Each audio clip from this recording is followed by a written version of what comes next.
Hey, good morning everyone, or afternoon, or whenever you're watching this.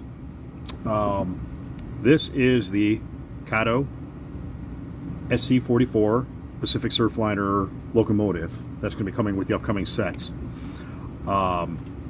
This is a pre-production sample, obviously. That said, Kato graciously donated this to me to put sound in and give you a quick overview. Now, this is very similar to the ALC42 in that you have space underneath for a speaker that you can route up through, and I found that I have these 15 by 8s that with 3D printed housings that fit in there pretty well. You route the wires up. Now, where it's different from the ALC42 is this has, in reverse, red marker lights for push operation. So, unlike the previous ones where I put red marker lights in the ALC42 because they weren't powered, I would run a separate SMLED down here, but I'm not sure if you're going to be able to, it's going to focus in on that. But there's two LEDs on here. I'll pull this guy out, it'll be easier to see. So there's one on the top and the one on the bottom. Now, this isn't the first time that Kato has done a board style like this. It's used on the Metra MP36 and the Metra version F40, where in reverse this lower light comes on and it powers the lights below. So what I am going to do here, oh, and then also the back here, at least this sample, they put a 11-211-212 or 212 interior lighting kit in here to for the engine compartment light. Now what I'm going to do is actually pop this guy out. Back here I'm just going to power that off the decoder. What I have here is an ESU 58741 board. Now, normal operation for this board or orientation, that would be front. With the way this thing will fit, it's actually going to be rear, just like the ALC42. So what I'm going to do, this is actually aux 1 up here. I'll power the engine compartment light off of one of the auxes. And then what I'm going to do with aux 2 is I'm going to solder an SMLED between these two pads down here so we can power the red marker lights on there. And then obviously run a speaker up through here. So basically your forward headlight will actually be your rear headlight. And this is all, function mappable. Right now, currently, ESU has a ALC42 sound file, which is very similar to the SC44. I don't know how much difference there is. From what I understand, ESU is working on an SC44 sound file. So, what I'm going to do is I'm going to pull this guy apart. I am going to put that speaker in there. I am going to modify this decoder by putting an SMLED there. I am going to solder the clips in place, solder rear light, and, well, at least for the time being, I'll put the ALC42 sound file in here. And we'll go from there. All right, I'll be back in a bit. All right, so continuing on, I have the unit partially dismantled. And what you're going to see here is the base has the speaker with the wire, 15 by 8, 3D printed speaker, coming up through there. I'll snap the bottom on now that we've shown how that fits down in there, and everything will lock in place. I'll snap the bottom part on. Up here, I've kind of sliced this out just a little bit so some wire will run underneath. That'll make sense here in a minute. So I am going to put this aside, set this aside. I will snap this back on. Now what I've done, here's the board, or the ESU board that's been modified. Now what you can see here is I have soldered an SMLED to those pads on the bottom. This one's really going to show. It's got the sticker on top of it, but there's a pad there. Now to get these SMLEDs, you just pull them off of, scrap Kato light boards. I got like a billion of these things. And how I get them off is I just use hot air and a set of tweezers. Melt that, pull those off, and recycle those. Now, the rear light, this is going to actually be aux 1. This is aux 2, because remember this board is reversed. Then the clips from the original factory light board have been soldered here, and then just to keep it from shorting out against the frame or something if something pops out of place. We got some tape on top there. And then this is just another scrap of a light board PCB with your common, and then that goes to aux 1, and then that will fit down in the slot here, and I'll just use some double stick tape to hold that in place. So we'll move on to the next step, and we'll get this guy all buttoned up, and we'll test him, and we'll program him. All right, so we have the 58741 wired in. Then you've got a scrap piece of Kato light board that controls the engine compartment light. You can see where, and I don't know if it'll focus right there. Focus. Of course, it's not going to. There we go. You got the lower light in there. That's been soldered to the board. It's been reversed. Like I said, I just programmed this to the SC44 sound file and tested it.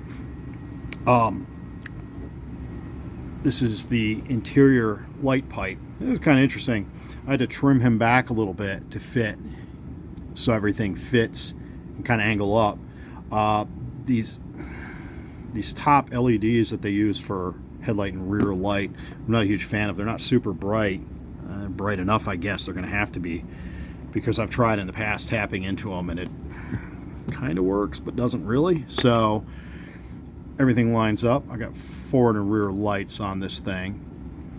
I've got red marker lights now and engine compartment lights. Now, looking at some videos of the real SC44s, if I wanted to do an advanced lighting on this thing, and by advanced I mean looking at videos, you know, when the horn's blown, ditch lights alternate. Okay, that's easy enough, because here you got aux 3, 4, which you could tap in with SMLEDs, 0402 SMLEDs to here and here, and 5. But you got 2 beacons, plus I'm guessing this is an emergency light. In the videos I've seen, I haven't seen this one on, but these are kind of like independently randomly strobe. So there's aux 6 over here, but it's a logic only output. It means it's not a powered output. So there's not much you can really do with that. But so once you've got all this done, you have 3 other outputs to play with, 3, 4, and 5. So personally, if I was doing this for myself, I would probably do the alternating ditch lights, because these don't strobe all that much, but everybody appreciates their own flavor, I guess. Or you can do 1, which would be really strange. But so,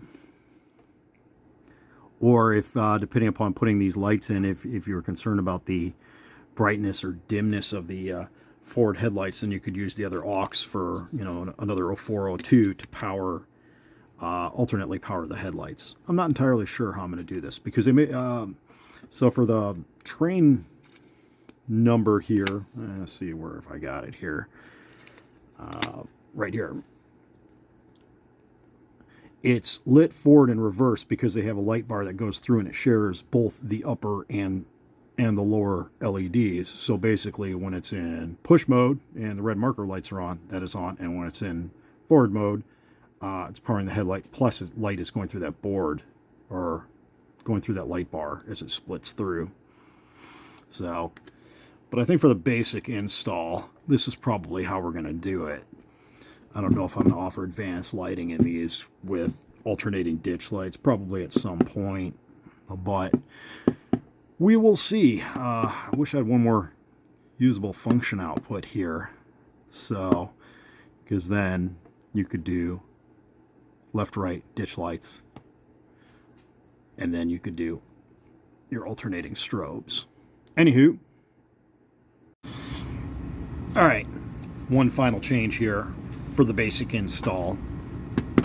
So I was not happy with that stock SMLED on there, the real tiny one. It wasn't kicking out enough light for the forward headlight number board assembly here. So what I did was I took basically one of the SMLEDs that comes on a Kato light board. Stripped it off, put some leads on it, and then I just tapped it into F5 on here and just latched F5 to the headlight, which would on here. And so that, with the shell on, with everything cut back, the front and the rear headlights now, or sorry, the front and rear being marker lights that also light up the number boards and everything in here, are the same brightness now, which is much improved over how it was. Now you lose one more function by doing this, and you add time, because this takes a little bit of time to do. It's not impossible, and I'm sure I'll get faster at it. And you're still left with two functions if you did want to put alternating ditch lights in. 3 really wouldn't have done much if you wanted to do alternating ditch lights and strobes, because, well, you would need 4 for that, which we do not have here.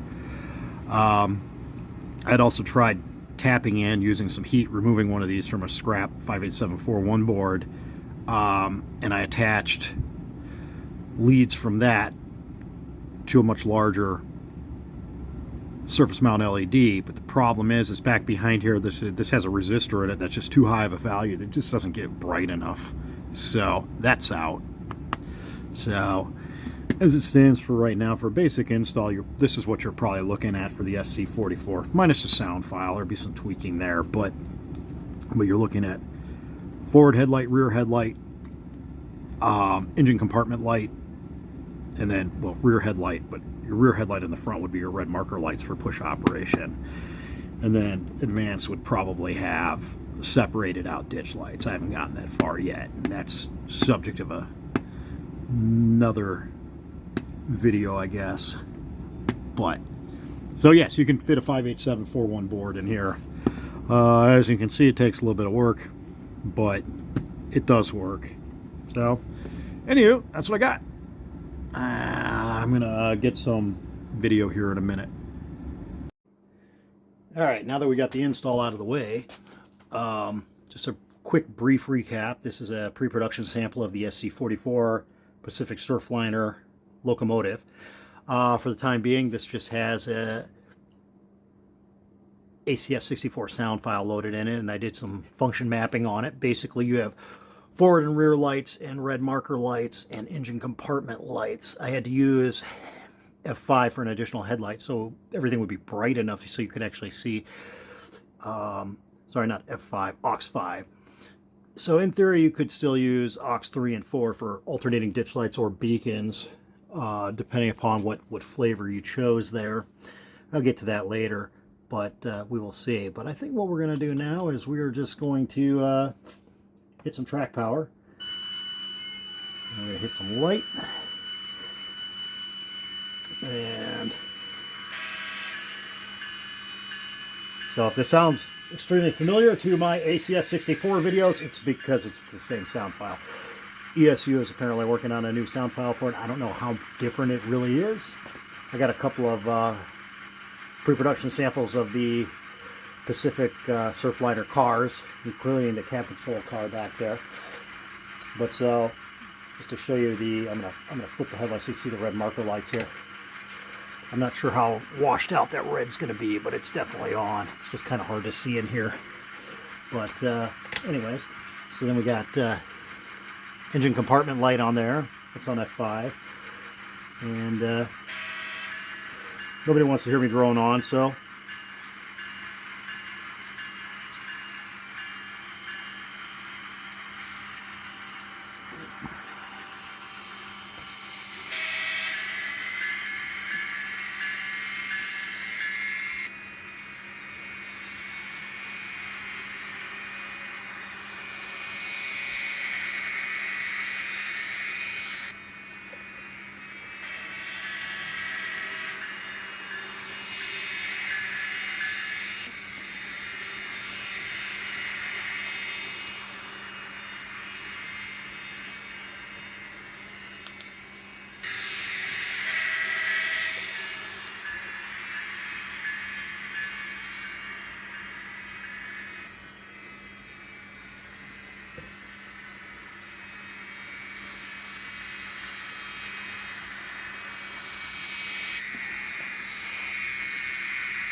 All right, so there we go.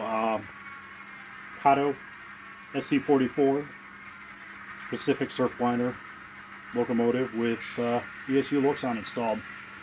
I had a little video in the back of the tail car. Let's see if that'll zoom in.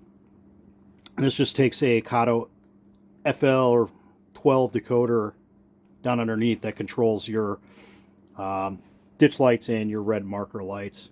It's essentially drop-in. The pre-production sample I had, the board was in upside down, so I fried the first decoder I put in. So hopefully that'll be solved by the production run. But yeah, it just takes a standard FL12 decoder for directional lighting in there.